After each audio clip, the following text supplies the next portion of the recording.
Fleet Commander Jextar stood on the bridge of his massive ship, the World Render. The bridge was dark except for the blue glow from hundreds of control panels. Through the large windows, he could see the other ships in his fleet spread out, like a metal cloud moving through space.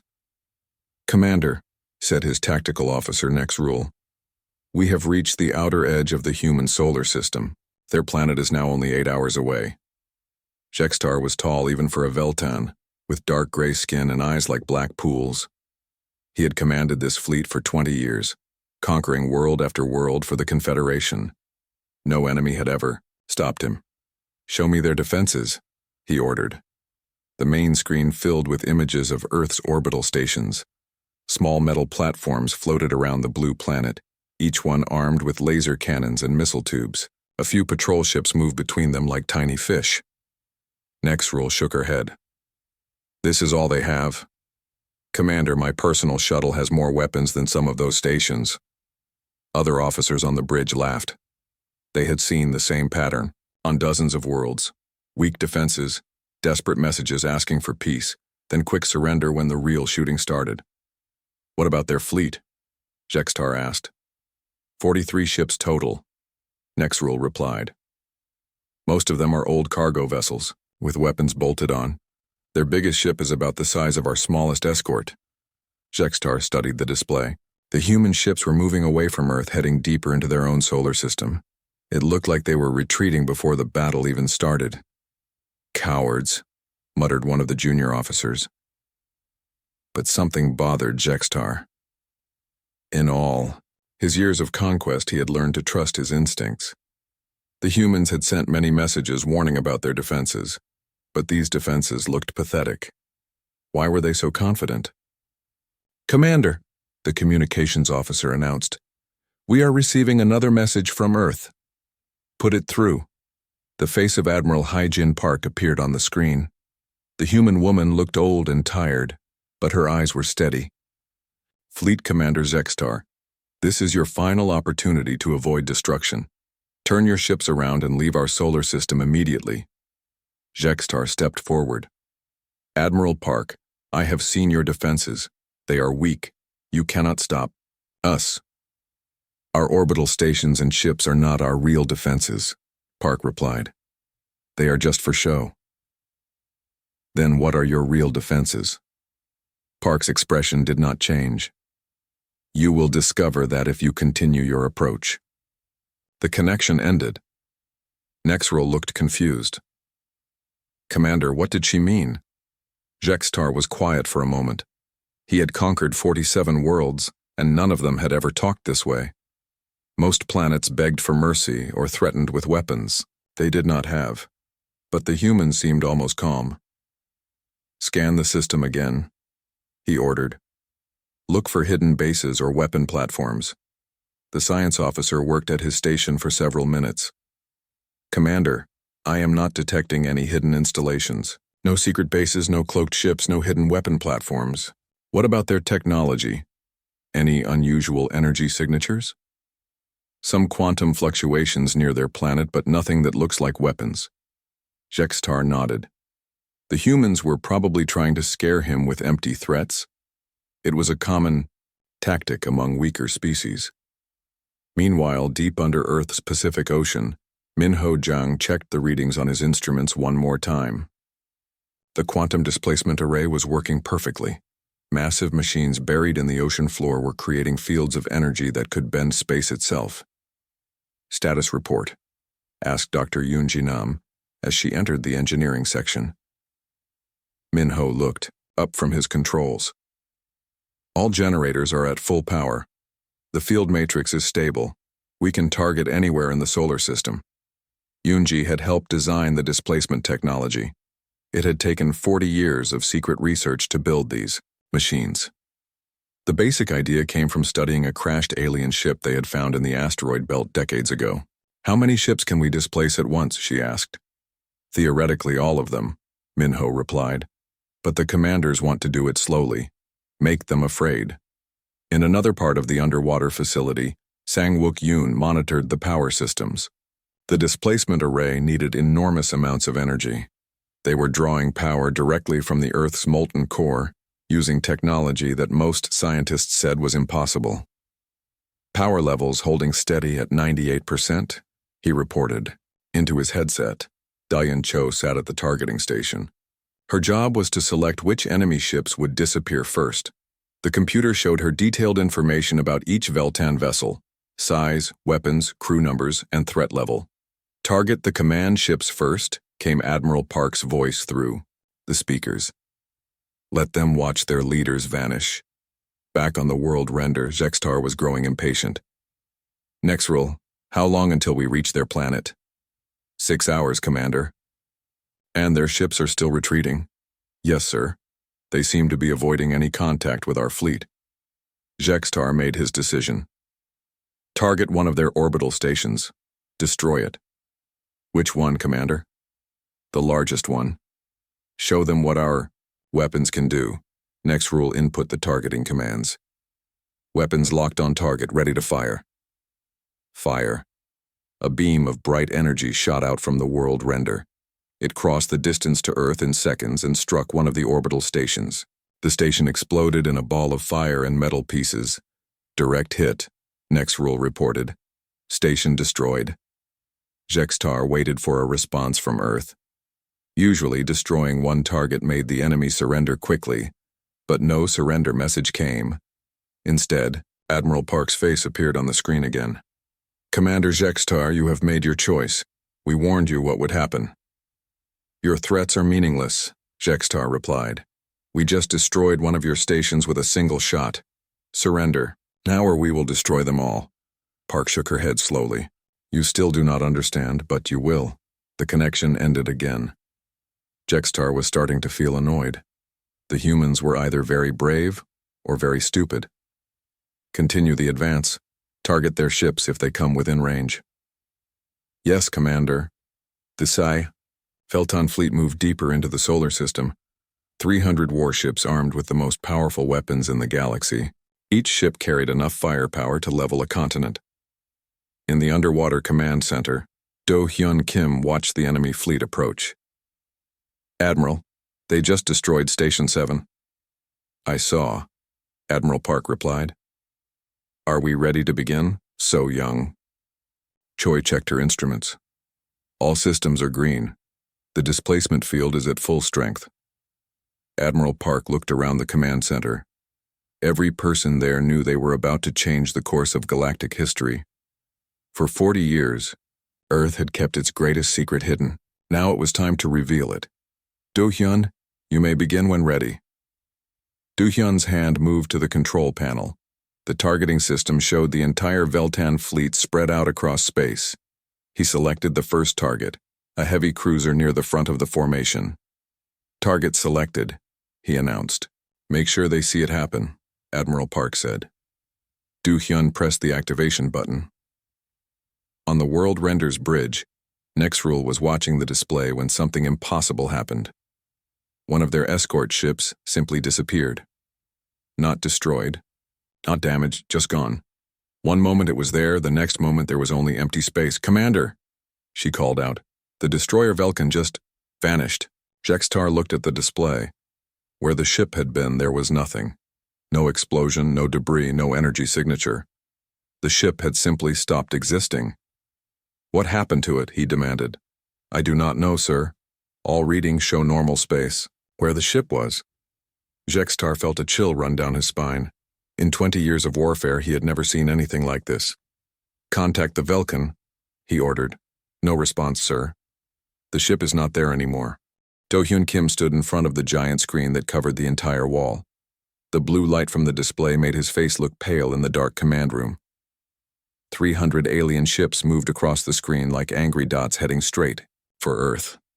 Each ship was bigger than any city on the planet. "Sir, they will reach our solar system in 12 hours, said So Young Choi from her station. Her fingers moved quickly across the controls as she watched the enemy fleet get closer. The young analyst had been tracking these ships for weeks, and the fear in her voice was clear. Admiral Hyjin Park walked into the room with heavy steps. Her gray hair was pulled back tight, and her uniform showed the marks of 30 years fighting in space. She had seen wars before, but nothing like this. The Veltan Confederation had destroyed 47 worlds. Earth was next on their list. Any response to our messages? Admiral Park asked. Taeho Lee, the communications officer, shook his head. Nothing, Admiral. We sent 17 different messages asking them to talk. They ignore everyone. Do-hyun turned away from the screen. What about the evacuation? All major cities are empty, Park replied. People are in the underground shelters. The orbital stations have moved their people down to Earth too. The command center was deep under the Pacific Ocean. Most people did not know it existed. The room was full of computers and screens showing information from all over the galaxy. Red lights blinked warnings about the approaching enemy fleet. So Young looked up from her station. Sir, I am getting new readings from their ships. They are charging their weapons. Admiral Park moved to the main control panel. Open a channel. To the lead ship. Channel open, Admiral. Park's voice filled the room as she spoke into the microphone. This is Admiral Hai Jin Park of Earth Defense Command. You are entering our solar system without permission. We ask you one last time to turn around and leave in peace. The answer came quickly. The alien voice was cold and full of anger. Humans of Earth, this is Ambassador Krelvoth of the Veltan Confederation. Your small world has something we need. You will surrender now or we will take it by force. We have destroyed many worlds stronger than yours. Taeho made a face as he listened to the alien's words. Admiral, they are not interested in talking. Park nodded slowly. She had hoped it would not come to this, but she knew it probably would. Send them our final message. Recording, Admiral. Park looked directly at the camera. Her voice was calm but firm. Ambassador Krelvoth, this is our final warning. Earth has defenses that you do not understand. We do not want to fight, but we will protect our world. Turn your ships around now or face the consequences. The alien's laugh came through the speakers like a harsh sound. Your threats mean nothing to us, human. We have seen your pathetic defenses. A few orbital guns and some small ships. We will brush them aside like dust. The connection ended with a sharp click. Do-hyun felt his heartbeat faster. Admiral, they are not going to listen. I know. Park turned to face the room full of officers. Activate Operation Silent Thunder. The room became very quiet. Operation Silent Thunder was the most secret project Earth had ever created. Only a few people knew what it really was. So Young's hand shook as she entered the activation codes. Operation Silent Thunder is now active, Admiral. Deep under the ocean floor, massive machines began to wake up. These machines had been built in secret over many years using technology that most humans did not understand. The power came from the planet's core itself. Status report, Park ordered. Min Ho-jang spoke from his engineering station. All quantum field generators are online. Power levels are at 100%. The array is ready to deploy. Do-hyun had helped design the defense system, but even he was not sure it would work against so many enemy ships. Admiral, are we really going to do this? They made their choice, Park replied. We gave them every chance to leave peacefully. On the main screen, the Veltan fleet continued moving toward Earth. Their ships were black against the stars, and each one carried enough weapons to destroy a moon. The aliens had conquered world after world using fear and overwhelming force. Yoonji Nam looked up from her science station. Admiral, the quantum displacement field is ready. We can target any ship in their fleet. How many people are on those ships? Do-hyun asked. Each ship carries about 10,000 crew members. So Young answered after checking her data. Do-hyun felt sick. 30 million alien lives hung in the balance. There has to be another way. Admiral Park understood his feelings. She had felt the same way when she first learned about the weapon. Do-hyun, they have killed billions of people on the worlds they conquered. They will kill everyone on Earth if we let them. The command center's lights dimmed as more power flowed to the hidden weapon systems. The air felt heavy with electricity, and some of the computers started making high-pitched sounds. Incoming message from the Veltan fleet, Taeho announced. Put it on screen. Ambassador Krelvoth appeared on the display. The alien looked like a tall, thin human, but with gray skin and large black eyes. Humans, You have 1 hour to surrender. After that, we will begin destroying your cities one by one until you give up. Admiral Park stepped forward. Ambassador, you are making a terrible mistake. Our defenses are not what you think they are.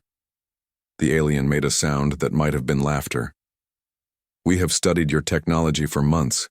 You have nothing that can hurt our ships. We are not talking about our ships or our guns, Park said quietly. Then what?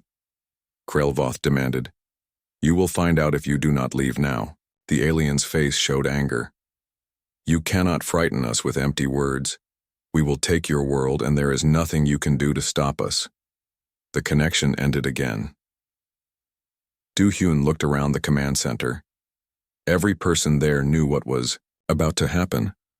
They had all hoped the aliens would listen to reason, but hope was running out. Admiral, So-Young called out, the lead ships have entered Jupiter's orbit. They will reach Earth in 6 hours. Park closed her eyes for a moment. When she opened them, her face was hard as stone. All stations, prepare for Silent Thunder deployment. Yes, Admiral, came the replies from around the room.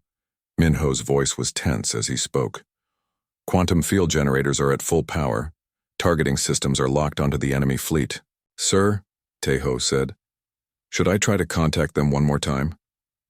Do-Hyun shook his head. They have made their choice. We gave them every warning we could. Admiral Park walked to the center of the room. She looked at each of her officers, knowing that what happened next would change everything. Do-Hyun, you have command of the targeting system. Do-Hyun moved to the main control panel. His finger hovered over a red button that would activate humanity's greatest secret. The button that would show the aliens that Earth was not as helpless as they thought. All systems ready, Admiral, he reported. Very well. Park's voice filled the command center. Let them come. The Veltan fleet continued its approach, unaware that they were flying into a trap 40 years in the making. Earth's final warning had been ignored. Now the aliens would learn what that really meant. In the depths of the ocean, ancient machines hummed with power beyond imagination, waiting for the word to strike. Fleet Commander Jextar stared at the empty space where one of his ships had been just moments before. The destroyer Velkan had simply vanished without any warning or explanation. His tactical display showed nothing. No explosion, no energy, blast, no debris field, just empty space. Sir, Nexrel said in a shaky voice, all scans show normal space in that location. It is as if the ship was never there. That is impossible, Jextar replied. But even as he spoke, he knew something terrible was happening. Run a full diagnostic on our sensors. Maybe we have a malfunction. The science officer worked quickly at his station. All sensors are working. Normally, Commander. No malfunctions detected. Jextar opened a communication channel to the entire fleet. All ships. Report status of the destroyer Velkan. Responses came back from ship after ship. Every captain reported the same thing. The Velkan had simply disappeared from their screens. No one had seen what happened to it. Commander, the communications officer said, I am receiving a transmission from the missing ship. Put it through immediately. Static filled the bridge speakers, then a weak voice came through. This is Captain Texnor of the Velkan. Can anyone hear me? We are somewhere else. The stars are different. We cannot detect the fleet or any familiar space.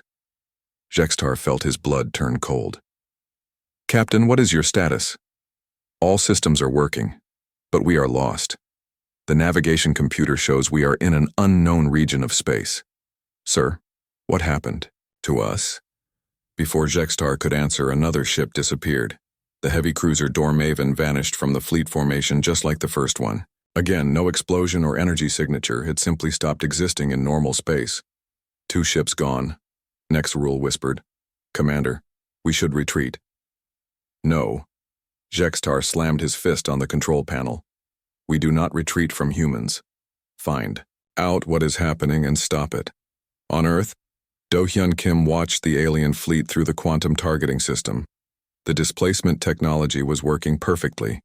Each ship he targeted was moved into a parallel dimensional space where it could not interact with the normal universe. Status report, Admiral Park asked. 2 ships displaced successfully, Do-hyun replied. Both are intact but separated from our dimension. They cannot return without our help. So-young Choi monitored the alien communications. Admiral, they are very confused. Their missing ships can still talk to them, but they cannot locate them. Admiral Park nodded. Continue the displacement sequence. Target their largest ships first. In the engineering section, Min Ho Jang watched the power levels carefully. Each displacement used enormous amounts of energy, but the system was designed to handle continuous operations. Field generators holding steady, he reported. We can maintain this pace for hours if needed. Dr. Yoon Ji Nam studied the readings from the displaced ships. The parallel dimension is stable. The ships are completely safe there, just unable to affect our reality. Back on the world render, panic was starting to spread through the bridge crew. A third ship had just vanished, the carrier Morthek with over 15,000 crew members. Commander, Nexrul said urgently, we must do something. At this rate, our entire fleet will disappear. Jextar was sweating despite the cool air on the bridge. Can we detect any energy signatures from Earth? Some quantum fluctuations, but nothing that looks like weapons fire.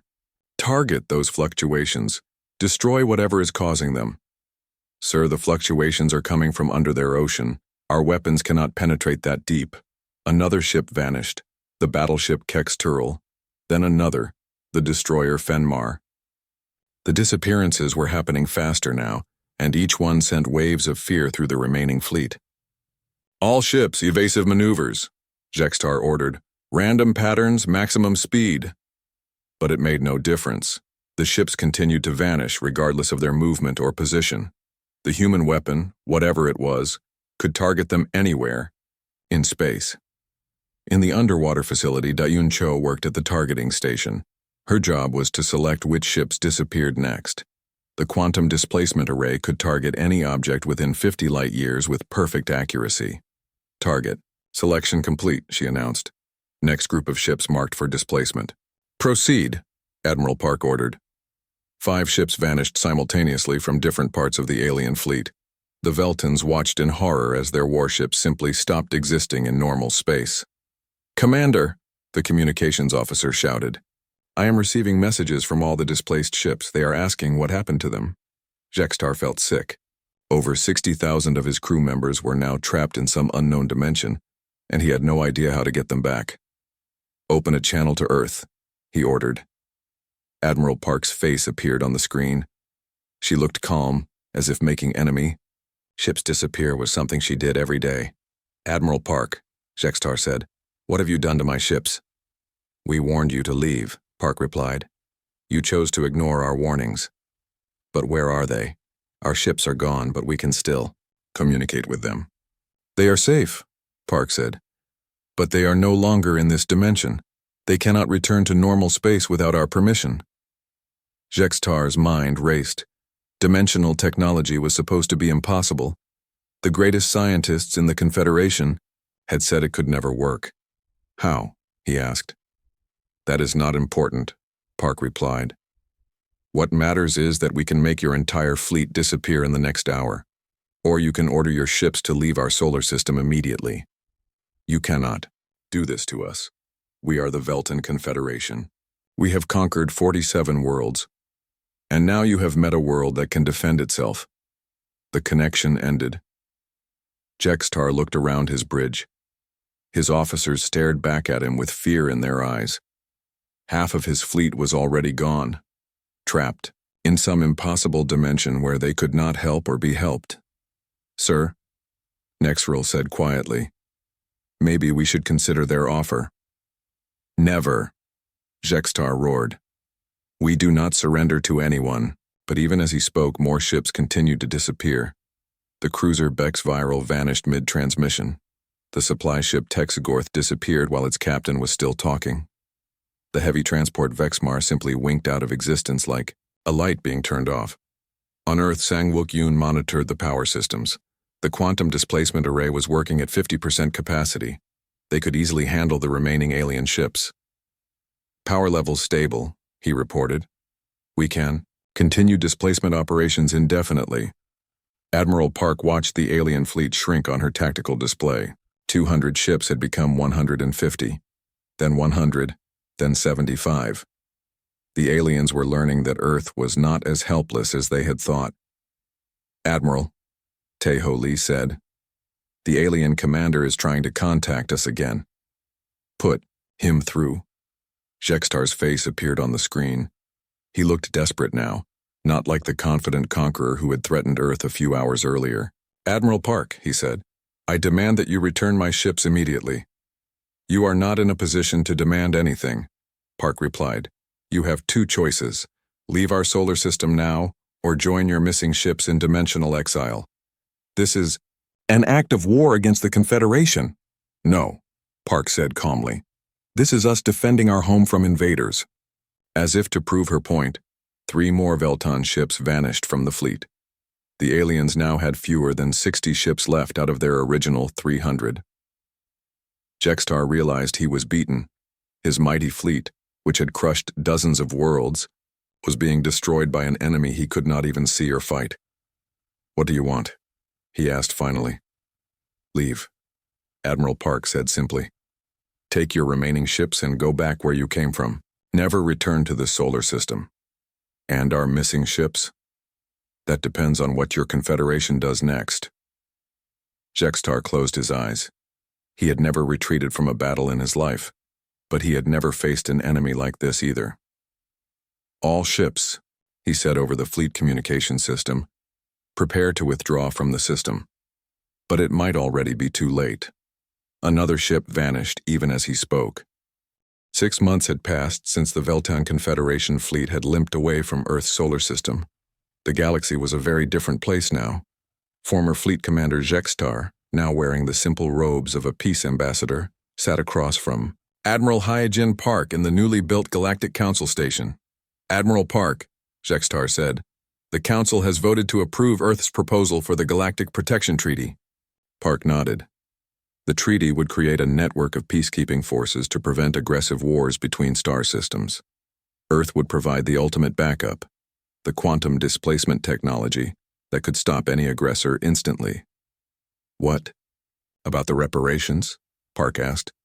"The Confederation has agreed to pay for rebuilding all the worlds we conquered. We will also provide resources to help those planets develop their own defenses." Through the station's large windows, Jextar could see ships from dozens of different species. Many of them were former Confederation colonies that were now free worlds. The change had been dramatic and swift. On Earth, Commander Do-hyun Kim was overseeing the new Quantum Guardian project. The underground facility had been expanded to monitor potential conflicts across the galaxy. Teams of operators watched for signs of aggression or war between star systems. "Status report," Do-hyun asked as he entered the main control room. "Min-ho," Jang looked up from his engineering station. "All displacement arrays are operating normally. We can now target objects up to 75 light-years away." The technology had continued to improve. Earth scientists had learned how to use quantum displacement for more than just military purposes. They could now move entire ecosystems away from dying stars, relocate populations from disaster areas, and even redirect dangerous asteroids. "Any new situations requiring our attention?" Do-hyun asked. Da-Yun-cho pointed to her display. "The Zephyrian Republic is having border disputes with the Altair Collective. Both sides are building up military forces." "Send them a message," Do-hyun ordered. "Remind them about the Galactic Protection Treaty. Under the new treaty, any species that started an aggressive war would have their military forces displaced to the parallel dimension.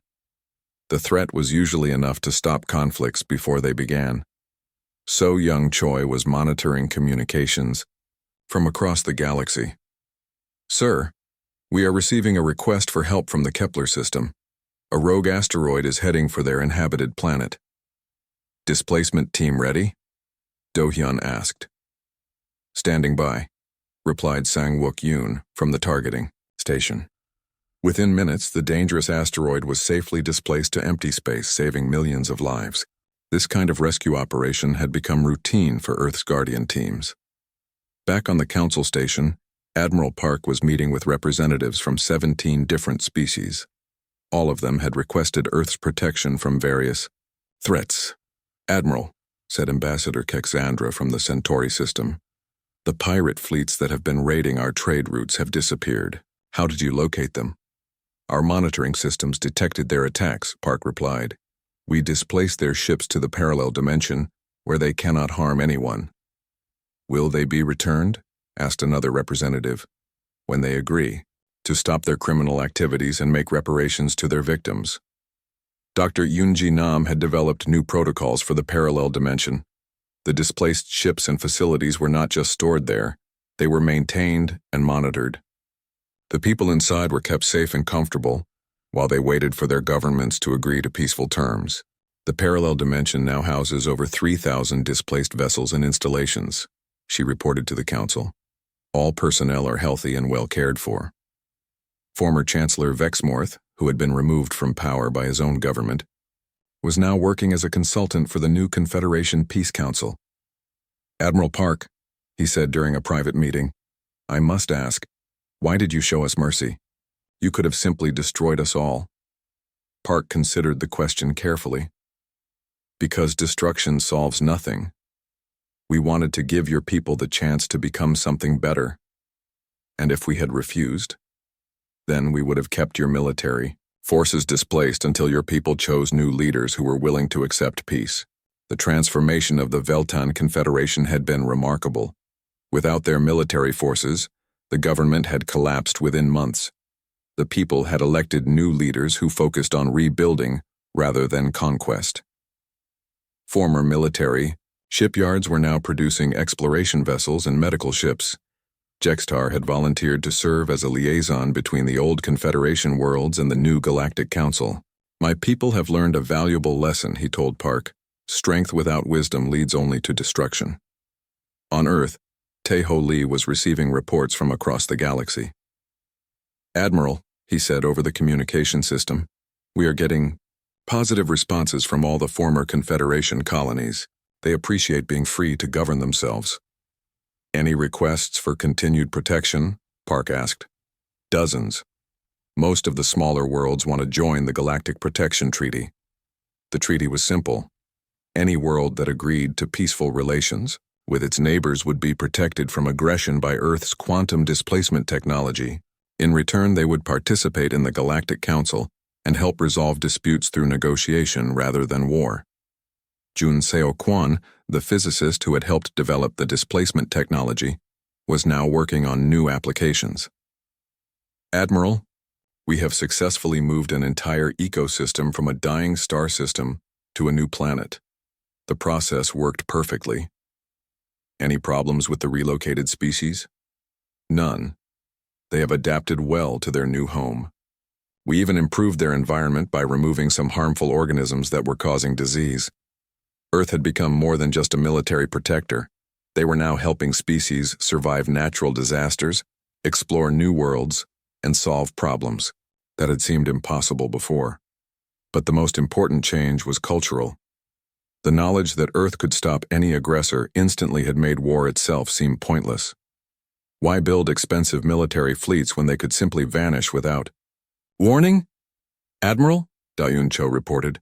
"We are receiving a new situation alert. The Rigel system is reporting the emergence of an unknown aggressive species from beyond the galactic rim." Park felt a familiar concern. Earth's peaceful influence had spread throughout the known galaxy, but there were always new threats emerging from unexplored space. "What do we know about them?" she asked. "They call themselves the Hegemony. Early reports suggest they have destroyed several scout ships from the outer colonies." Du Hyun joined the conversation from the Guardian facility. "Admiral, should we make contact with these newcomers?" Park thought about the lessons learned from the Veltan situation. Send them a message. Explain about the Galactic Protection Treaty and invite them to join the Council. And if they refuse? Then we will show them what happened to the last species that chose conquest over peace. The message was sent to the approaching Hegemony fleet. It contained a complete record of the Veltan Confederation's transformation from aggressive empire to peaceful member of the Galactic Council. It also included footage of Confederation ships simply vanishing from normal space. The response came quickly. The Hegemony commander's message was arrogant and dismissive. We are not interested in your pathetic peace treaties. Prepare for conquest. Admiral Park sighed. Some species never learned from the examples of others. Open a channel to their fleet, she ordered.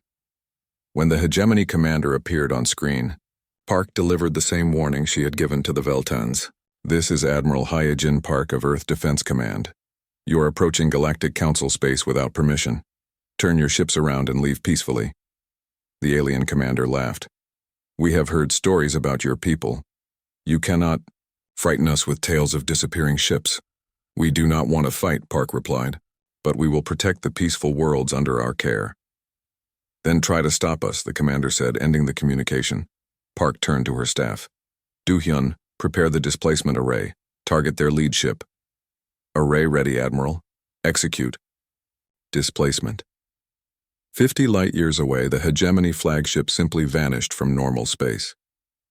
The rest of their fleet watched in shock as their most powerful ship disappeared without any sign of weapons fire. Send them another message, Park ordered. Explain that their flagship is safe but displaced to a parallel dimension. They can have it back when they agree to peace. The second hegemony response was much more respectful. Later that day, as Park reviewed reports from across the galaxy, she reflected on how much had changed. Earth had gone from being a single, isolated world to the protector of galactic peace.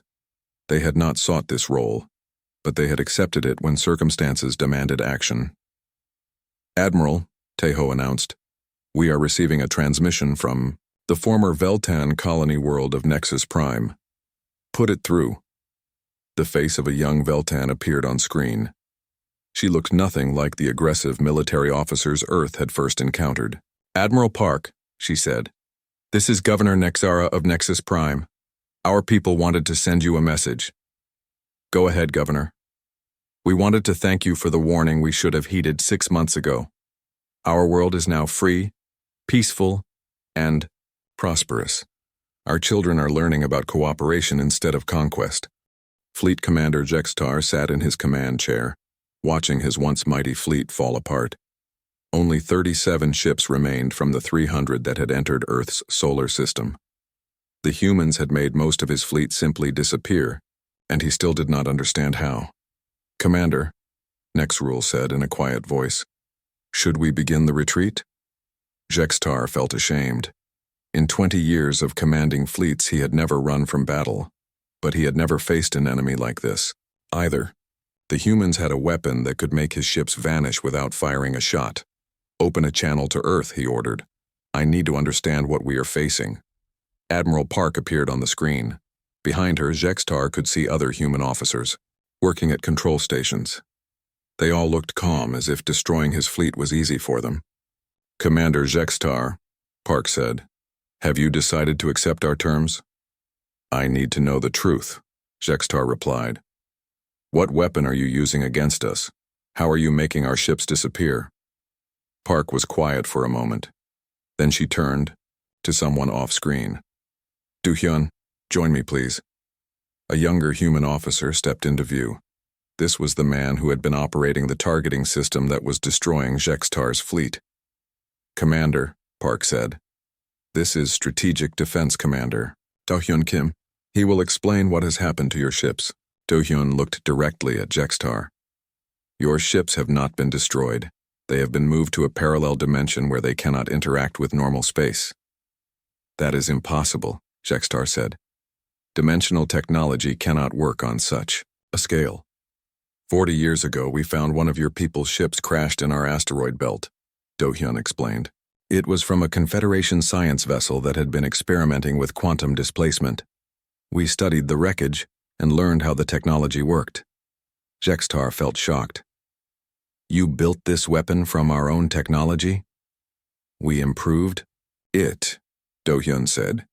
Your scientists could only displace small objects for short periods. We learned how to displace entire starships permanently.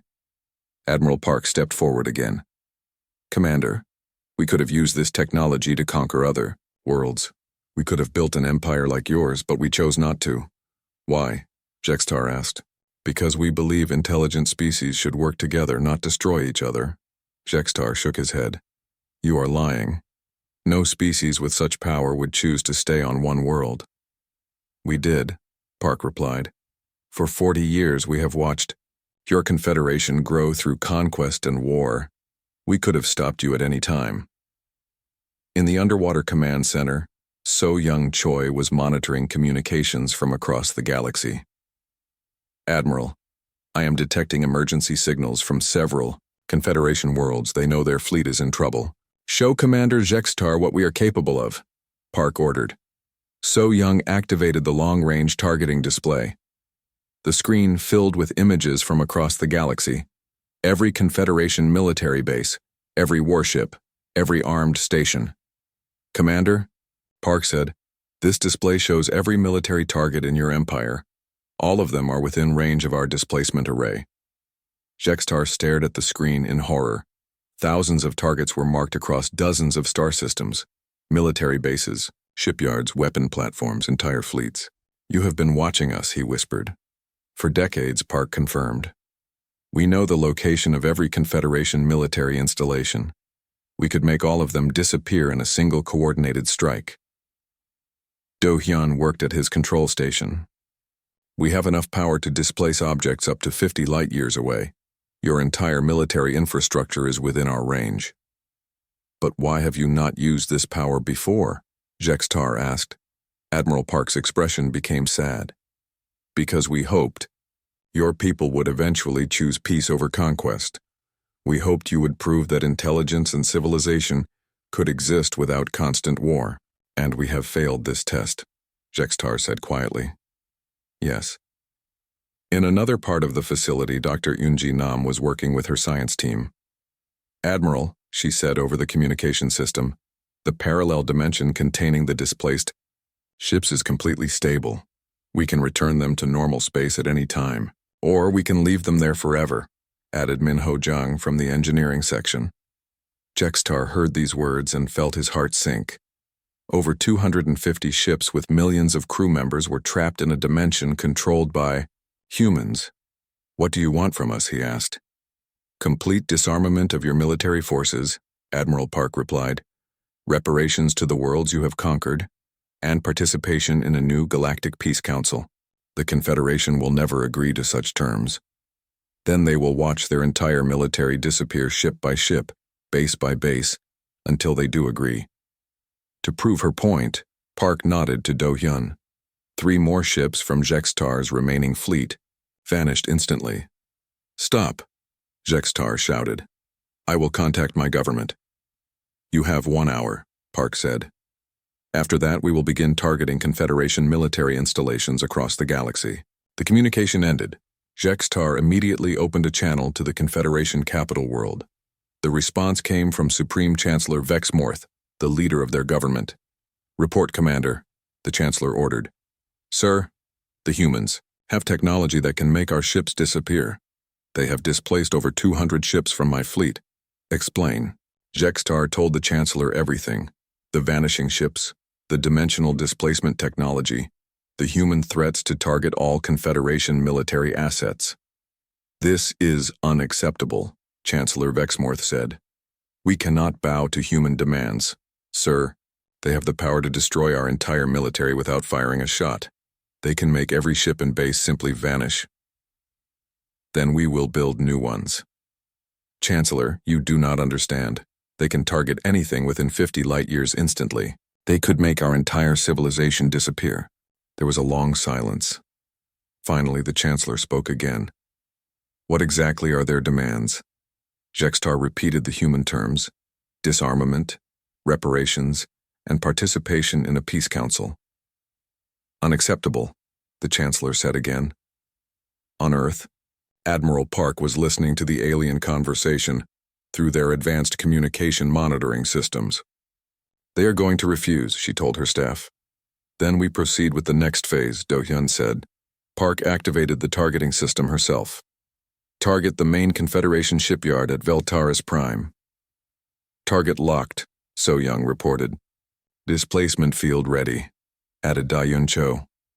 Park looked at the screen showing the massive shipyard that built most of the Confederation's warships. Thousands of workers and hundreds of ships under construction would all be displaced to the parallel. Dimension. Execute, she ordered. 50 light-years away, the entire Veltaris Prime shipyard simply vanished. The space station, the dry docks, the ships under construction, everything disappeared in an instant. Back on Jextar's ship, the communications officer screamed, "Commander, the Veltaris shipyard just disappeared. Everything is gone." Chancellor. Vexmorth heard this report through the open communication channel. "What did you say?" "The shipyard is gone, sir. Completely vanished. Just like our ships here at Earth." "That facility housed 50,000 workers," the Chancellor whispered. Admiral Park's voice came through the communication system. "Chancellor, Vexmorth, those 50,000 people are safe in a parallel dimension. They will remain there until you accept our terms. You cannot do this to us. We just did, and we will continue until you agree to peace." As if to prove her point, another Confederation military base vanished from a different star system. Chancellor Vexmorth realized he was facing an enemy with godlike power. The humans could make his entire civilization disappear, and there was nothing he could do to stop them. "What guarantee do we have that you will not use this power against us again?" he asked. "None," Admiral Park replied honestly. "But we have watched you for 40 years without interfering. That should tell you something about our intentions." The Chancellor was quiet for a long time. Finally, he spoke. "I will need time to consult with the Confederation Council." "You have 6 hours," Park said. "After that, we will begin systematic displacement of all Confederation military assets." The communication ended, leaving Jextar alone with the knowledge that his entire civilization hung in the balance.